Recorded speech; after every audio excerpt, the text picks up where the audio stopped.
será la mañana cuando venga Jesús el Salvador. Las naciones unidas como hermanas, bienvenidas daremos al Señor. No habrá necesidad de la luz y el resplandor, ni el sol dará su luz, ni tampoco su calor.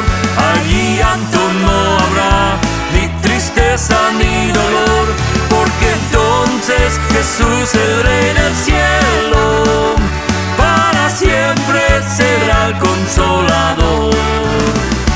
El cristiano fiel y verdadero, y también el obrero de valor, y la iglesia, esposa del Cordero, estarán en los brazos del Señor. No habrá necesidad de la luz y el resplandor, ni el sol dará su luz, ni tampoco su calor.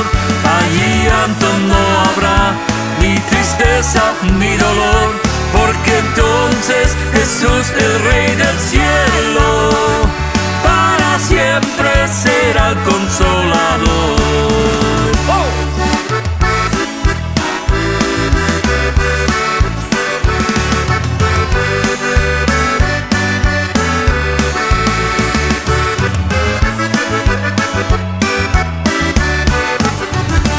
Esperamos la mañana gloriosa para dar la bienvenida al Dios de amor, donde todo será color de rosa en la santa fragancia del Señor.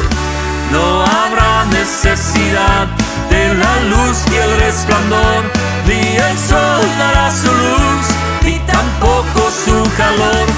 Allí llantos no habrá, ni tristeza ni dolor, porque entonces Jesús, el Rey del cielo, para siempre será el Consolador.